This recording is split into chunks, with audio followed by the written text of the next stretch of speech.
സംഖ്യാരേഖയിൽ ബിന്ദുക്കളെ സംഖ്യകളായി അടയാളപ്പെടുത്തുന്നത് പൂജ്യത്തിൽ നിന്നുള്ള അകലത്തിനനുസരിച്ചാണല്ലോ.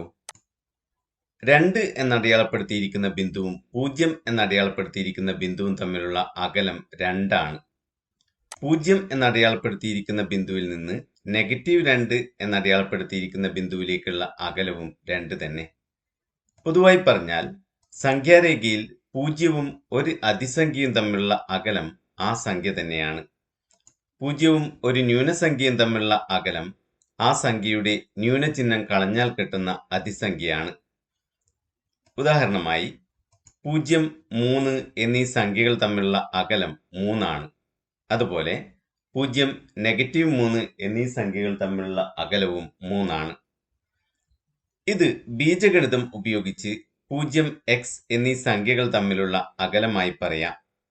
x അതിസംഖ്യയായാൽ അഥവാ x പൂജ്യത്തെക്കാൾ വലുതായാൽ പൂജ്യവും xും തമ്മിലുള്ള അകലം x തന്നെ. x ന്യൂനസംഖ്യയായാലോ? പൂജ്യവും ഒരു ന്യൂനസംഖ്യയും തമ്മിലുള്ള അകലം ആ സംഖ്യയുടെ ന്യൂനചിഹ്നം കളഞ്ഞാൽ കിട്ടുന്ന സംഖ്യയാണെന്ന് നാം കണ്ടു. പക്ഷേ ഇവിടെ x ഒരു ന്യൂനസംഖ്യയാണെങ്കിലും അതിന് ന്യൂനചിഹ്നം കാണുന്നില്ല. എന്തു ചെയ്യും? -2ന്റെ ന്യൂനം 2 തന്നെയാണല്ലോ. അതായത് ന്യൂനം കളയുന്നതിന് പകരം ന്യൂനം എടുത്താൽ മതിയാകും. അതിനാൽ x ന്യൂനസംഖ്യ ആയാൽ അഥവാ x പൂജ്യത്തെക്കാൾ ചെറുതായാൽ പൂജ്യവും xും തമ്മിലുള്ള അകലം xന്റെ ന്യൂനം അഥവാ -x ആണ്. ഇങ്ങനെ x പൂജ്യത്തെക്കാൾ വലുതാവുമ്പോൾ x തന്നെയായും x പൂജ്യത്തെക്കാൾ ചെറുതാവുമ്പോൾ xന്റെ ന്യൂനമായും എടുക്കുന്ന ക്രിയയെ കേവലവില x എന്നാണ് പറയുന്നത്. ഉദാഹരണമായി 5ന്റെ കേവലവില 5 ആണ്. -5ന്റെ കേവലവിലയും 5 ആണ്. പൂജ്യത്തിന്റെ കേവല മൂല്യം 0 തന്നെയാണ്. പൊതുവായി പറഞ്ഞാൽ x പൂജ്യത്തെക്കാൾ വലുതാവുമ്പോൾ xന്റെ കേവല മൂല്യം x തന്നെയാണ്.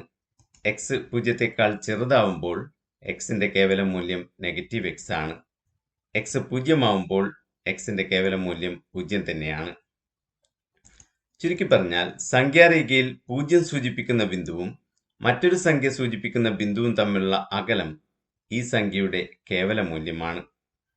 ബീജഗണിതം ഉപയോഗിച്ച് പറഞ്ഞാൽ സംഖ്യാരേഖയിൽ 0 സൂചിപ്പിക്കുന്ന ബിന്ദുവും x എന്ന സംഖ്യ സൂചിപ്പിക്കുന്ന ബിന്ദുവും തമ്മിലുള്ള അകലം കേവല മൂല്യം x ആണ്.